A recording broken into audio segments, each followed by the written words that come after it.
Bonsoir à tous, ravi de vous retrouver pour le journal. Voici le sommaire. Carte blanche pour le projet NBITAS dans la gestion des ressources en eau. Son rapport de plan d'action régional vient d'être validé. C'est un progrès dans la conservation de la vie sur les rives du fleuve Niger.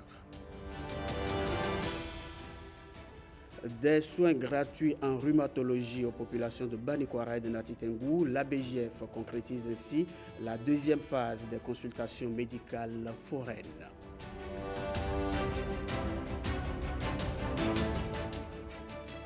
Double activité culturelle dans ce journal, découverte des nouvelles tendances du pain tissé et danse des mots avec le premier album du slameur béninois Aouian Kayou.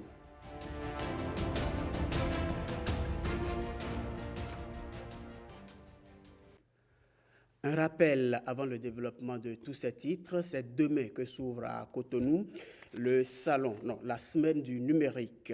Dans ce journal, je reçois pour vous Madame Francisca Dossou Adikpeto. Elle est responsable de la cellule de communication et marketing de l'économie numérique. C'est bien cela, madame? C'est exactement cela. Je reviens à vous dans un instant. Le rapport du plan d'action régional pour la gestion intégrée et concertée des ressources en eau du projet NBITAS vient d'être validé. C'est au cours d'une rencontre qui a réuni à Cotonou les acteurs concernés. C'est une rencontre importante dans la conservation de la vie sur les rives du fleuve Niger.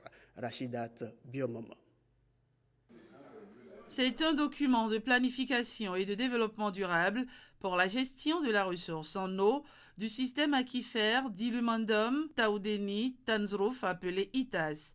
Après analyse, examen et amendement, il est validé. Ce document, c'est un état des lieux des plans d'action nationaux qui va permettre d'aboutir sur des actions stratégiques pour l'ensemble des pays de ITAS. Et l'objectif à terme, c'est qu'une fois ce plan élaboré, nous allons faire des priorisations d'un certain nombre d'actions afin d'aboutir à l'élaboration d'un programme d'action stratégique.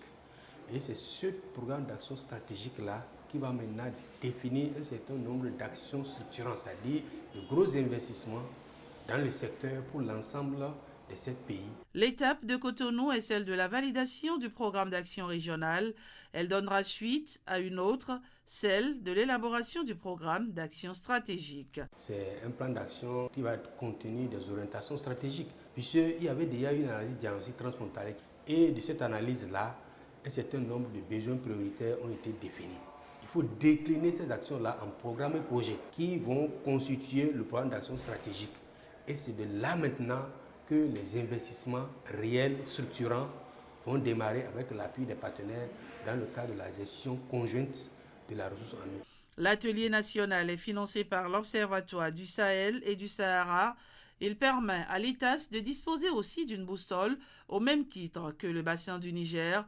Les deux forment le projet NB-ITAS qui réunit l'Algérie, le Bénin, le Burkina Faso, le Mali, la Mauritanie, le Niger et le Nigeria.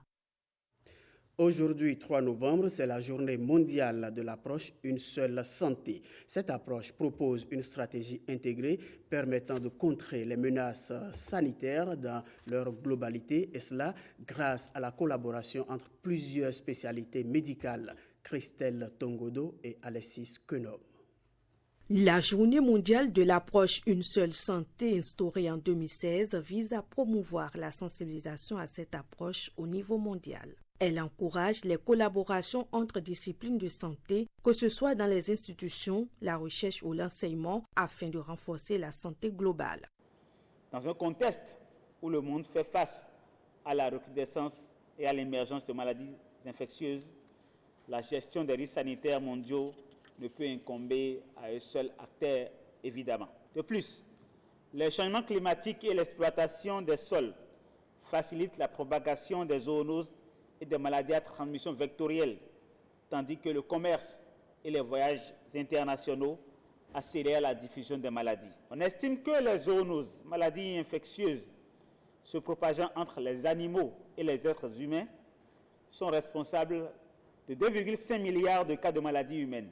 L'approche Une seule santé propose une stratégie intégrée et unifié permettant de contrer les menaces sanitaires de manière globale grâce à la collaboration d'experts de multiples disciplines, vétérinaires, médecins, épidémiologistes, praticiens de la santé publique et spécialistes de la faune et de la flore. Les services vétérinaires de bonne qualité représentent la pierre angulaire d'un environnement favorable pour la lutte contre les maladies animales. Les services vétérinaires du Bénin ont très bien intégré l'approche Une seule santé lors de la célébration cette année de la première édition des journées vétérinaires au cours desquelles le rôle essentiel joué par les vétérinaires a été mis en exergue dans une démarche Une seule santé pour réduire l'incidence des zoonoses, améliorer la qualité sanitaire des aliments et contribuer à améliorer la santé humaine. Cette journée abordera également quelques sujets clés tels que les zoonoses, la résistance aux antimicrobiens, la surveillance et les stratégies de collaboration pour prévenir et contrôler les maladies. Santé encore avec l'Agence béninoise de gestion intégrée des espaces frontaliers ABJF. Elle a offert des soins gratuits en rhumatologie aux populations de Banikwara et de Nati Tengou. C'était à la faveur de la deuxième phase des consultations médicales foraines. Retrouvons Jean-Claude James et Yves Agodopessi au pied des montagnes de Nati Tengou. Un seul centime en est sorti de la poche de ces patients pour leurs problèmes de rhumatologie. Derrière cette opportunité de soins gratuits, la mise en œuvre effective de la politique nationale de développement des espaces frontaliers. Une politique territoriale à dimension multisectorielle. Et c'est pour cela que la médecine est prise en compte. L'ABJF, qui s'appuie sur cette politique, sur son programme, fait en sorte que les médecins vont vers les populations pour que ces populations puissent avoir le sentiment d'appartenance à la nation et puissent connaître l'utilité et la présence de l'État à leur côté.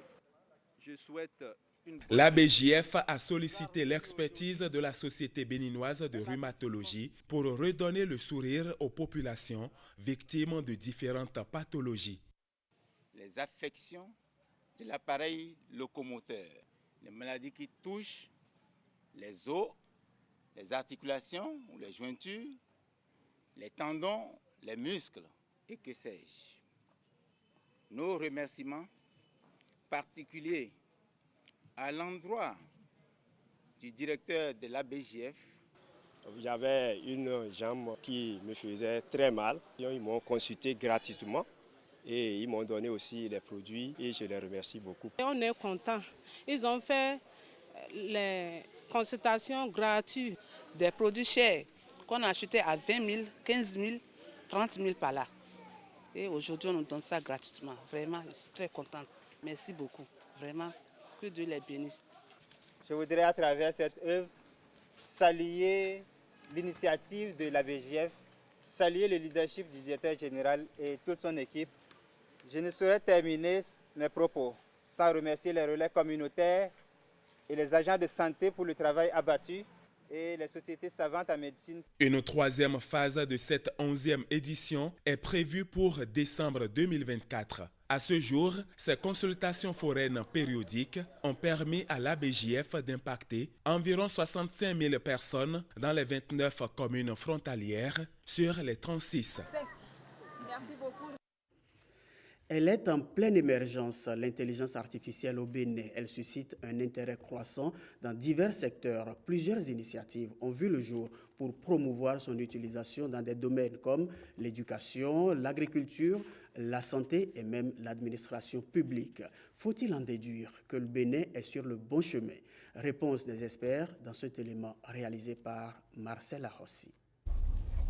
C'est la croisée des chemins pour le Bénin, entre la nécessité de moderniser ses infrastructures et celle de développer un cadre juridique et éthique pour une intelligence artificielle adaptée aux besoins locaux. Le développement de l'intelligence artificielle au Bénin suscite une fascination croissante, tout en révélant des défis réels dans son adoption et son intégration. Dans les grandes villes comme Cotonou et Porto Novo, l'engouement pour l'IA se manifeste dans les universités, les centres de formation et même les start-up. Des programmes de formation, souvent en collaboration avec des partenaires internationaux, proposent aux étudiants de s'initier aux bases de l'apprentissage automatique, de l'analyse des données et de la programmation d'algorithmes. Ce mouvement est en grande partie animé par une jeunesse curieuse de s'intégrer dans une économie de plus en plus numérique et globalisée. Au Bénin, l'intelligence artificielle, c'est déjà une réalité. Donc on observe depuis, on va dire, quelques années maintenant, une forme d'émulation, surtout de la jeunesse et de nos chercheurs, autour de cette question justement de l'intelligence artificielle, surtout de sa pénétration dans notre monde béninois. Il y a encore beaucoup de défis à relever, notamment la collecte de données, parce que c'est une partie très importante dans tout système d'IA. Mais je pense qu'on est sur le bon chemin et c'est encourageant. Autres signes encourageants, les initiatives locales. Plusieurs startups béninoises tentent de se positionner dans le secteur de l'IA. Certaines développent des solutions pour l'agriculture de précision visant à optimiser la production agricole grâce à des prédictions climatiques et la gestion des sols. D'autres entreprises se concentrent sur des applications dans la santé. En parallèle, le gouvernement béninois commence à investir dans des programmes de développement numérique conscients de l'importance de l'IA pour moderniser des secteurs tels que l'éducation, la santé et les services publics. En 2023, des fonds ont été débloqués pour encourager des initiatives d'IA dans le domaine de la sécurité, de la surveillance urbaine, une première en Afrique de l'Ouest. La grande population, de son côté, reste partagée face à l'IA. Si beaucoup sont fascinés par les possibilités offertes, certains craignent encore la perte d'emplois dans des secteurs comme la logistique, les finances ou encore le commerce de détail. La question de la protection des données personnelles et de la sécurité des informations reste aussi une source d'inquiétude. Les acteurs de la société civile appellent à un encadrement juridique rigoureux pour protéger la vie privée des citoyens face aux applications d'IA qui pourraient collecter des données sensibles. Cependant, le développement de l'IA au Bénin se heurte encore à des obstacles techniques importants. Les infrastructures, notamment l'accès à Internet haut débit et l'électricité sont encore précaires dans certaines régions, ce qui complique l'intégration de technologies avancées. De plus, bien que des centres de formation existent, le manque de formateurs spécialisés limite les opportunités pour les jeunes de se former. Les experts et organisations internationales soulignent la nécessité de promouvoir une IA éthique au Bénin en mettant l'accent sur les besoins locaux et le respect des valeurs culturelles.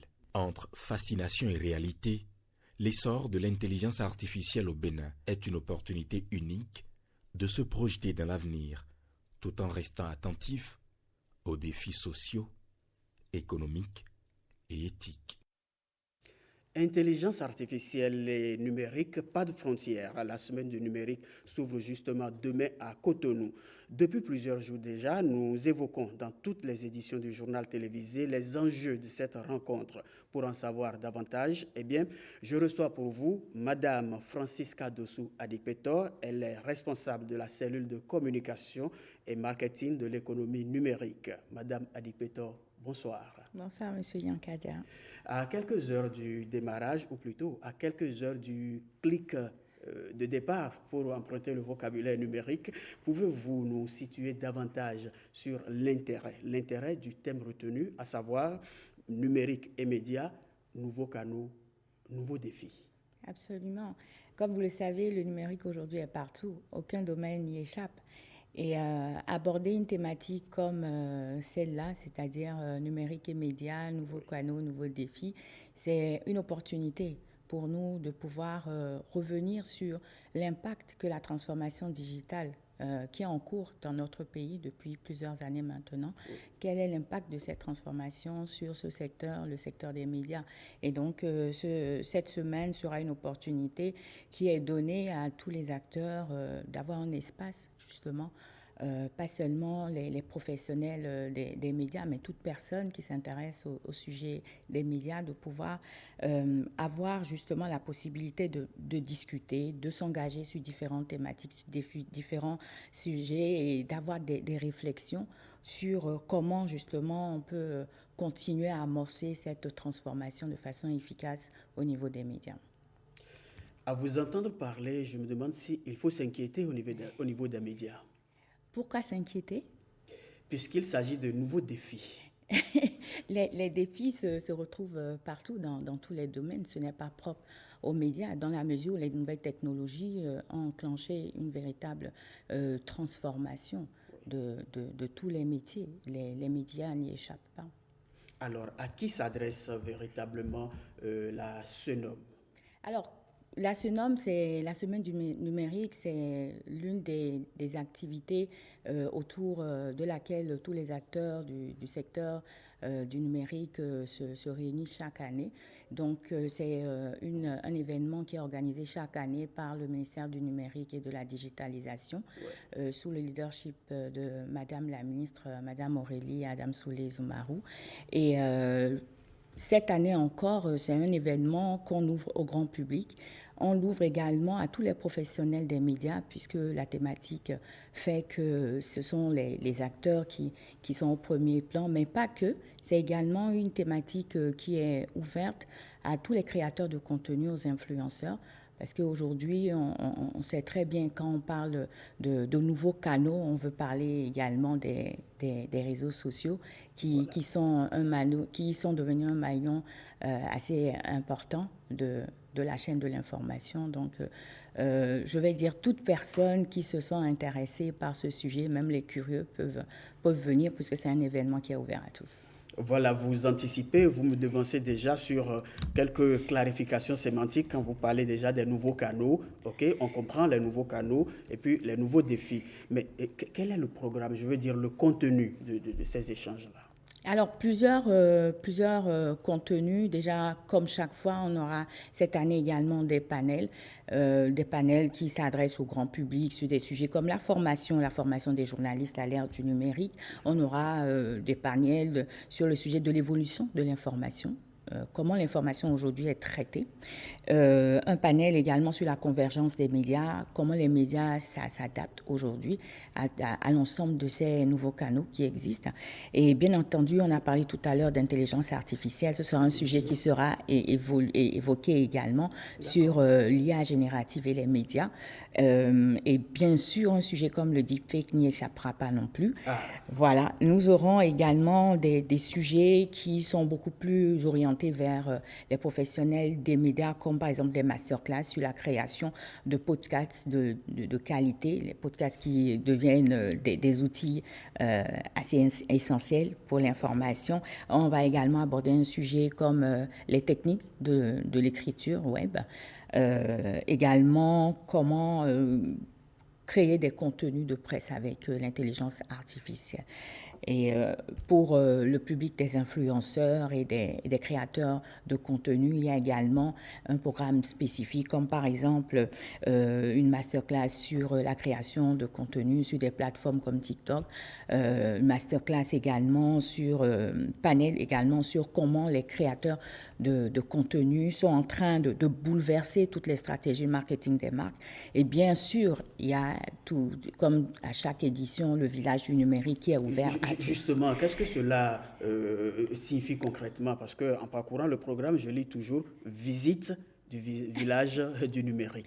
Exactement. Oui. Dans le programme, nous avons prévu des créneaux qui sont dédiés à la visite parce que justement, sur la SENOM, donc, il y a un espace qui est dédié à toutes les entreprises, les startups qui créent des solutions.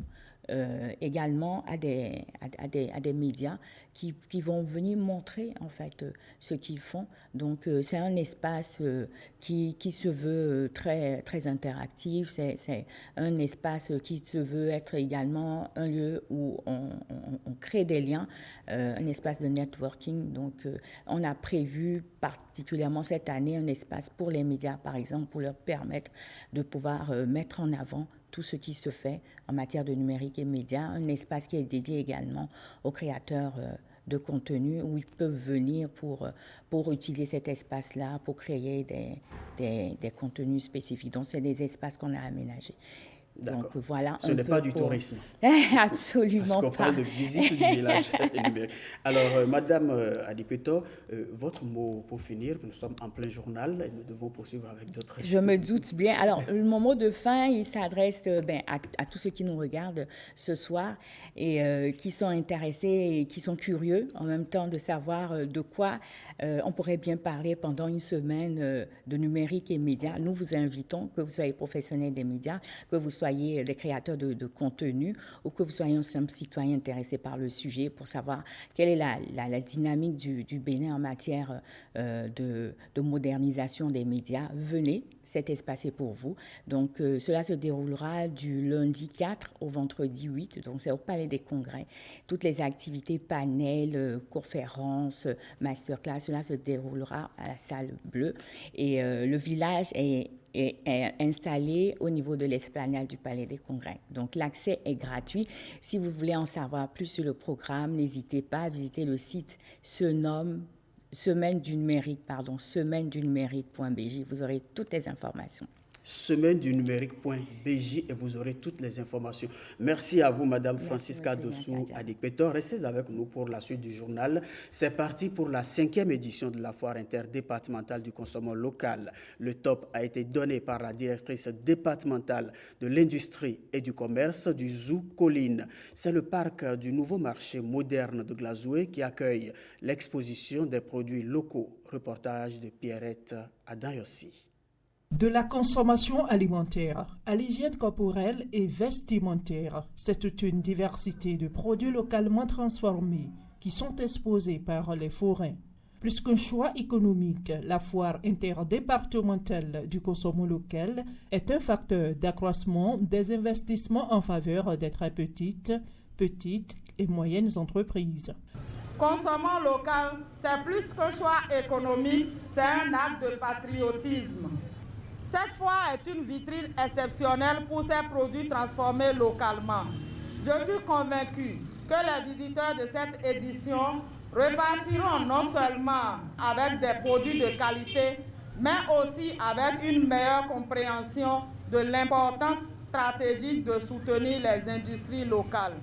Ici à Glazoué, c'est avec plaisir que tous les matins, on peut continuer à prendre de la bouillie de sorgho, de mil ou autre, notre ekara, qu'il soit ekba ou bien qu'il soit autre chose. Et donc, je nous invite à renouer avec ces bonnes pratiques pour participer à préserver notre propre santé et surtout participer à faire dynamiser donc l'économie locale comme vous l'avez souhaité. Consommer local ne se limite pas à un acte patriotique ou symbolique périodique. Je veux indexer le mois d'octobre, mais plutôt une attitude permanente d'adoption du Made in Bénin dans tous ses aspects. Je nous invite à saisir cette occasion pour découvrir, échanger et surtout encourager la consommation locale en affectant une partie de nos ressources à l'achat de nos produits exposés en ces lieux. Les visiteurs parcourent les différents stands et dégustent les saveurs culinaires de la terre des IAM. Prendre la parole en public, convaincre avec l'art oratoire et la créativité de la langue française, tel est le défi du concours d'art oratoire initié par la direction départementale du tourisme, de la culture et des arts de l'Atlantique et du littoral. Les apprenants des établissements publics comme privés du département du littoral se sont donnés à l'exercice sur le thème patrimoine culturel béninois. Quels en sont les impacts sur l'économie touristique? Témoins de cette joute oratoire, Wenceslas Awaimo et Ulvaeus Balogun. La fête des religions autogènes, célébrée le 10 janvier 2024, a pris une autre dimension depuis l'avènement du régime pour la rupture. Un sujet, l'impact du patrimoine culturel béninois sur l'économie touristique. Devant les membres du jury, ces apprenants planchent. C'est le concours d'art oratoire des élèves du département du littoral. Bien fondé de ce concours que nous avons organisé, c'est d'abord sur deux volets. Le premier volet, c'est tester la compétence en ce qui concerne l'art oratoire des différents candidats que nous avons eu à sélectionner pour cette finale. Le second volet, c'est une manière pour nous d'intéresser les jeunes de ces établissements, pour qu'ils puissent savoir qu'au Bénin, tout ce qui concerne notre patrimoine, ils doivent davantage mieux connaître. Mieux connaître le patrimoine culturel béninois pour mieux le défendre partout où besoin sera. À cette mission, aucun de ces apprenants du premier cycle ne déroge. L'arrivée des touristes et leur séjour sur le territoire national. Il s'agit ici de mettre en lumière l'éloquence de ces jeunes talents. En effet, ceux-ci sont obligés de louer des hôtels et des moyens de transport qui rapportent de l'argent à notre pays. Au terme de l'exercice, les plus méritants sont célébrés. Là, je suis fière de moi parce qu'au début, je n'y croyais vraiment pas du tout. Mais après, j'ai travaillé mes recherches, j'ai approfondi mes recherches et ça a fini par porter ses fruits. À travers ce concours d'art oratoire, c'est l'importance du patrimoine culturel et sa richesse qui sont célébrés auprès des jeunes apprenants. Un mot sur le kanvo, le tissu traditionnel béninois. Il change de look. Si vous avez l'habitude des anciens modèles du kanvo, eh bien, sachez-le, vous devez vous actualiser pour passer au goût du jour. Les nouveaux modèles du kanvo, c'est une découverte de Saint-Iche Quinkbon, Edmond Rungbo et Bernold Jobé. Les tissus unis en kanvo, et tout ça, c'est un travail artisanal qui est fait à la main là-dessus. Quand on voit, on ne dirait pas que c'est du kanvo. Si, bien sûr que c'est du kanvo et on peut l'utiliser pour faire tout ce qu'on veut. Le kanvo, fruit du savoir-faire des artisans béninois. À l'origine, il était souvent associé à des occasions traditionnelles et cérémonielles. De nos jours, le kanvo est sorti du couloir traditionnel. Il évolue au rythme des changements sociaux et influences contemporaines. Tout ce qui est tissé à la main, tout ce qui est handmade a une valeur inestimable. Et donc le kanvo est en train de s'introduire tout doucement dans la mode. Et aujourd'hui, ça se porte sous toutes les formes parce qu'il y a eu du travail qui a été fait, surtout pour la souplesse. Donc aujourd'hui, on a des kanvos assez légers, assez fins, faciles à porter pour toute occasion. En fait. Vous pouvez le porter comme vous le souhaitez. Par exemple, là, je vous montre un kimono avec un pantalon en pain tissé kanvo que vous pouvez porter pour aller travailler, pour aller à un cocktail, pour aller chiller, pour aller à un événement à l'international. Parce que oui, ça vient du Bénin et on peut le dire avec beaucoup de fierté. Vous pouvez également vous amuser à les accessoiriser avec vos sandales, c'est couvert de kanvo. Hier, on ne le faisait pas, aujourd'hui, c'est faisable. Et il se porte très bien également en accessoires de mode. Je trouve que c'est plutôt joli, n'est-ce pas? Les créateurs locaux jouent un rôle clé dans ce progrès. Ils actualisent les motifs et les coupes. Sous leur doigté, le kanvo devient plus accessible et plus attrayant. Ça, c'est la force. Nous avons fait un dessin pour incarner la force même de l'humanité. La tête qui a été représentée de cette façon-là, le corps là, les pieds en bas, et tout en bas, c'est la terre. Pourquoi nous avons rajouté des pierres qui brillent? L'être humain brille par sa nature. Là, on peut également porter des vêtements en kanvo, fait au Bénin, mixés avec d'autres matières pour aller travailler. J'adore lorsque vous avez des chemises, par exemple en lin, et avec un soupçon de kanvo griffé quelque part, c'est bien fait, c'est assez sobre et très élégant. Et j'aime bien faire un mélange de chemise kanvo avec du jean et du basket en bas. Et donc ça fait jeune, ça fait un mélange de modernité, du traditionnel. Entre modèles décalés, t-shirts ou autres, le kanvo New Look devient un trait d'union entre tradition et modernité. Portons kanvo, portons béninois. Bien charmant le kanvo New Look. Et bien du kanvo, passons au slam avec le premier album de l'artiste slammer Aouyan Kayou. La sortie du produit culturel a été placée sous le parrainage du maire de la commune d'Abomey-Calavi vendredi dernier. Heureuse Danodé nous fait vivre ici les émotions de ce spectacle en verbe.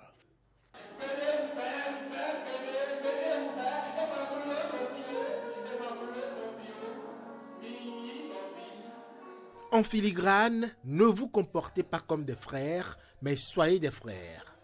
Novi Nonzo est le premier album de Awinian Kayou.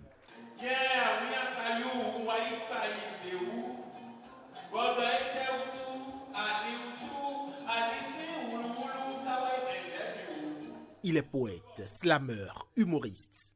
Sa particularité, slammer en fond et en français. Ce n'est pas facile pour un gentleman, futur notaire, commissaire ou militaire, d'informer sa femme la titulaire qu'au dehors se trouve une petite savada.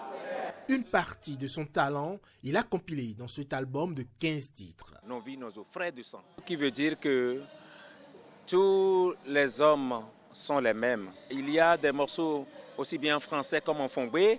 Nous avons de la création, de la composition musicale à l'intérieur des œuvres. Nous avons du moderne, nous avons du traditionnel, nous avons également du tradi moderne. Nous pouvons dire qu'il y a également de la comédie musicale sur cet album. Nous avons également du gospel. Nous avons abordé des thématiques comme la paix, l'amour. L'artiste Kayou Awinian est un artiste que je suis depuis quelques années. Un artiste, je vais dire, talentueux au niveau du slam. J'ai très bien apprécié cet album qu'il a non seulement réalisé sur clé USB, mais aussi sur CD. C'est un frère inséparable, inquiétable, imbafouillable. Donc c'est pourquoi je suis là. Il est trop fort, il est trop fort. Sinon j'ai envie d'être slamé. Voilà que mes langues ne tournent pas comme ça. Je voudrais recommander son album qui est très éducatif au public, notamment aux jeunes.